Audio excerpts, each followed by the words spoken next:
ಆಕಾಶವಾಣಿ ಮಂಗಳೂರು. ಕೃತಿ ಸಂಪದ ಅಪೂರ್ವ ಕೃತಿಗಳ ಸಂಕ್ಷಿಪ್ತ ಪರಿಚಯ. ಇಂದಿನ ವಿಷಯ ಪ್ರೊಫೆಸರ್ ಮುಷರಲ್ ಹಸನ್ ಅವರ ಕೃತಿ Sarojini Naidu her way with words. ಪ್ರಸ್ತುತಿ ಡಾಕ್ಟರ್ ಸಿ.ಕೆ. ಮಂಜುನಾಥ್.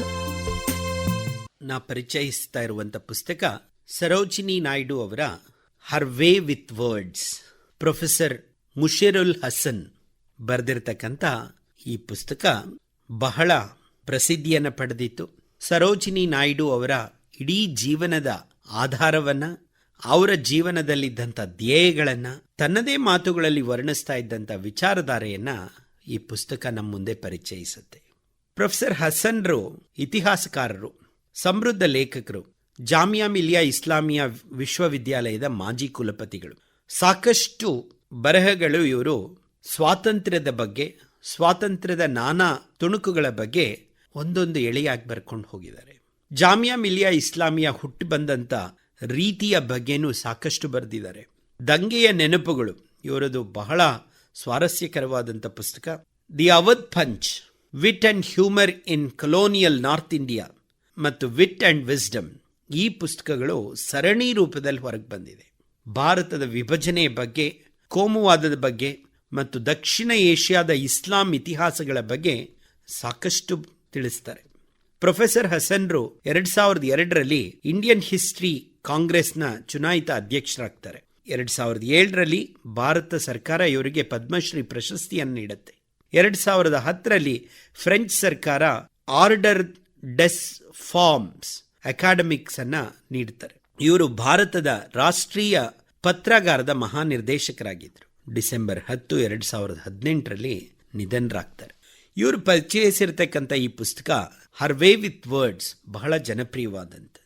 ನಮಗೆಲ್ಲ ತಿಳಿದಿರ್ತಕ್ಕಂಥ ಸರೋಜಿನಿ ನಾಯ್ಡು ಆ ಕಾಲದ ಮಹೋನ್ನತ ಮಹಿಳೆಯಲ್ಲಿ ಒಬ್ಬರಾಗಿದ್ದರು. ಕವಿಯತ್ರಿ, ಸ್ವಾತಂತ್ರ್ಯ ಹೋರಾಟಗಾರ್ತಿ, ಮಹಾನ್ ವಿಜ್ಞಾನಿ, ಕೌಶಲ್ಯಗಳಿಂದ ನಾನಾ ರೀತಿಯಾದಂಥ ಪ್ರಗತಿಪರ ಚಿಂತನೆಗಳನ್ನು, ಸಹಾನುಭೂತಿಯನ್ನು ಜನರಿಗೆ ತಲುಪಿಸಿ ಹೊಸ ವಿಚಾರಧಾರೆಯನ್ನು ಹುಟ್ಟುಹಾಕಲಿ ಪ್ರಯತ್ನ ಮಾಡಿದಂಥ ಒಬ್ಬ ಮಹಿಳೆ.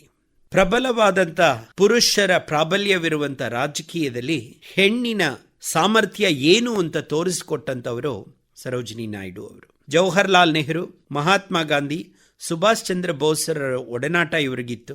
ಇವರ ಜೊತೆಗಳ ವಿಚಾರಧಾರೆಗಳಲ್ಲೇನೆ ಸಾಕಷ್ಟು ಆಕರ್ಷಕ ವಿಷಯಗಳನ್ನು ಇವರು ತಿಳಿದುಕೊಂಡು ತನ್ನ ಬರವಣಿಗೆ ಮೂಲಕ ಜಗತ್ತಿಗೆ ಅದರ ಎಲ್ಲ ವಿಚಾರವನ್ನು ತಿಳಿಸ್ತಾರೆ. ಆ ಸಂದರ್ಭದಲ್ಲಿ ಇವರನ್ನ ಪ್ರಣಯ ಕವಿ, ಉತ್ಸಾಹಭರಿತ ದೇಶಭಕ್ತಿ, ಕೌಶಲ್ಯಪೂರ್ಣ ಬರಹಗಾರರು ಅಂತ ಕೂಡ ವರ್ಣಿಸ್ತಾ ಇದ್ರು. ಆಕೆಯ ಈ ಪ್ರಬಂಧಗಳು, ಕವನಗಳ ಸಂಕಲ್ಪನ, ನಾನಾ ಜನಪದ ಗೀತೆಗಳು ಇವೆಲ್ಲವನ್ನು ಆಕೆಯನ್ನ ಜನಗಳ ಮಧ್ಯೆ ಉಳಿಯುವ ಹಾಗೆ ಮಾಡಿತು. ಓದುಗರಿಗೆ ಆಕರ್ಷಕ ಮಹಿಳೆಯ ಜೀವನ ಮತ್ತು ಸಮಯ, ಅವಳ ಶ್ರೀಮಂತ ಪರಂಪರೆಯ ಒಳನೋಟ, ಇಂಥವೆಲ್ಲ ವಿಚಾರಗಳನ್ನ ಸರೋಜಿನಿ ನಾಯ್ಡು ಅವರು ಪ್ರತಿಬಿಂಬಿಸಿರ್ತಕ್ಕಂಥದ್ದನ್ನ ಹಸನ್ರು ತಿಳಿಸ್ತಾರೆ. ಸರೋಜಿನಿ ನಾಯ್ಡು ಅವರು ಯಾವತ್ತೂ ಓದಿನಲ್ಲಿ ಮುಂದಾಗಿದ್ರು. ಹಸನ್ರು ಹೇಳ್ತಾರೆ, ಉರ್ದು, ತೆಲುಗು, ಇಂಗ್ಲಿಷ್, ಬಂಗಾಲಿ ಮತ್ತು ಪರ್ಷಿಯನ್ ಭಾಷೆಗಳಲ್ಲಿ ಪ್ರಾವೀಣ್ಯತೆ ಹೊಂದಿದ್ರಂತೆ. ಆಗಿನ ಹೈದರಾಬಾದ್ ನಿಜಾಮರು ಇವರು ವಿದೇಶಕ್ಕೆ ಹೋಗಿ ಓದುವಂತ ವಿದ್ಯಾರ್ಥಿ ವೇತನವನ್ನು ಒದಗಿಸಿಕೊಡ್ತಾರೆ. ಇಂಗ್ಲೆಂಡ್ಗೆ ಹೋಗಿ ತನ್ನ ವ್ಯಾಸಂಗವನ್ನು ಕೇಂಬ್ರಿಡ್ಜ್ ಯೂನಿವರ್ಸಿಟಿಯಲ್ಲಿ ಮುಂದುವರಿಸ್ತಾರೆ. ಅಲ್ಲಿ ಪ್ರಸಿದ್ಧ ಕವಿಗಳಾದಂಥ ಆರ್ಥರ್ ಸೈಮನ್, ಎಡ್ಮಂಡ್ ಗಸ್ಸೆ ಅವರ ಸಂಪರ್ಕಗಳನ್ನು ಬೆಳೆಸಿಕೊಂಡು ಅವರ ವಿಚಾರಧಾರೆಗಳನ್ನು ತನ್ನ ಬರವಣಿಗೆಯ ಮೂಲಕ ಪರಿಚಯಿಸ್ತಾ ಹೋಗ್ತಾರೆ. ಗಸ್ಸೆ ಅವರು ಇಲ್ಲಿ ಒಂದು ಕಡೆ ಸರೋಜಿನಿ ನಾಯ್ಡು ಅವರಿಗೆ ತಿಳಿಸ್ತಾರೆ, ನೀನು ಬರೆಯುವಂಥ ಬರವಣಿಗೆಯಲ್ಲಿ ನಿನ್ನ ದೇಶದ ಪರ್ವತಗಳು, ನದಿ, ದೇವಾಲಯ, ಸಾಮಾಜಿಕ ಪರಿಸರ, ಅಲ್ಲಿಯ ಜೀವನದ ಬಗ್ಗೆ ನಿನ್ನ ಕಾವ್ಯಗಳಲ್ಲಿ ಸೇರಿಸ್ಕೋ, ಬರವಣಿಗೆಯಲ್ಲಿ ಸೇರಿಸ್ಕೋ.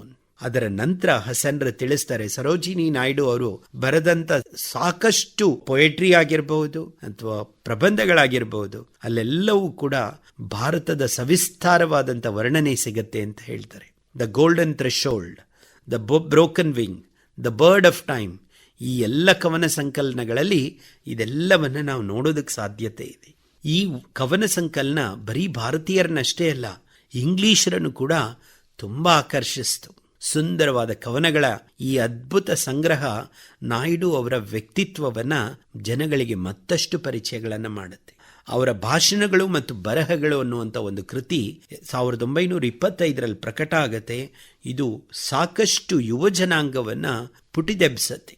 ನಿಜವಾದಂಥ ಸಹೋದರತ್ವ, ಆಧ್ಯಾತ್ಮಿಕ ಜೀವನದಲ್ಲಿ ವೈಯಕ್ತಿಕ ಅಂಶ, ಭಾರತೀಯ ಮಹಿಳೆಯರ ಶಿಕ್ಷಣ, ಸಾಮಾಜಿಕ ಸುಧಾರಣೆಗಳಿಗಾಗಿ ಮನವಿ, ಹಿಂದೂ ಮತ್ತು ಮುಸಲ್ಮಾನರು, ಶ್ರೀಮತಿ ಗಾಂಧಿ ಸ್ಮರಣಾರ್ಥದಲ್ಲಿ ಗೋಖಲೆಗೆ ಮಕ್ಕಳ ಗೌರವ, ಈ ಥರ ನಾನಾ ವಿಚಾರಗಳ ಬಗ್ಗೆ ಈ ಪ್ರಬಂಧಗಳು ಮತ್ತು ಬರಹಗಳಲ್ಲಿ ಕಾಣುತ್ತವೆ. ಹಸನ್ರು ಹೇಳ್ತಾರೆ, ಈಕೆ ದೇಶಭಕ್ತಿ ಎಷ್ಟು ತನ್ನಲ್ಲಿ ಮೂಡಿಸ್ಕೊಂಡಿದ್ರೋ ಅಷ್ಟೇ ಒಂದು ಪ್ರಣಯದ ಗೀತೆಗಳನ್ನು ನಮ್ಮ ಮುಂದೆ ಪರಿಚಯಿಸೋದ್ರಲ್ಲಿ ಬಹಳ ಪ್ರಬುದ್ಧಿಯನ್ನು ಹೊಂದಿದ್ರು.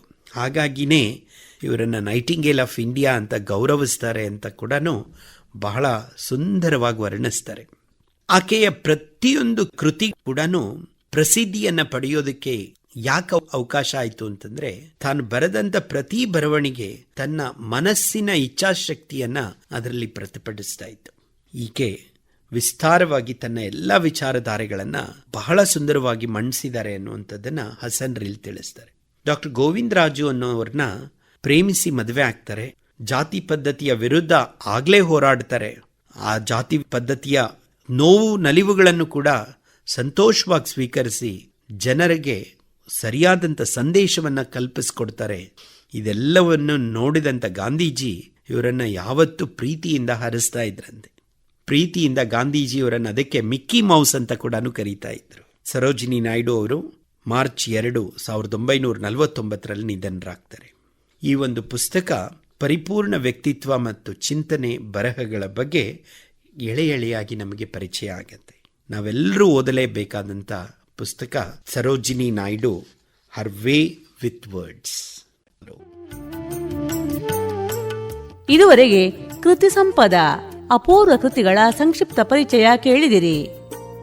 ಇಂದಿನ ವಿಷಯ ಪ್ರೊಫೆಸರ್ ಮುಷರಲ್ ಹಸನ್ ಅವರ ಕೃತಿ Sarojini Naidu, her way with words. ಪ್ರಸ್ತುತಿ ಡಾಕ್ಟರ್ CK ಮಂಜುನಾಥ್. ಕಾರ್ಯಕ್ರಮ ನಿರ್ಮಾಣ ಸೂರ್ಯನಾರಾಯಣ ಭಟ್ PS.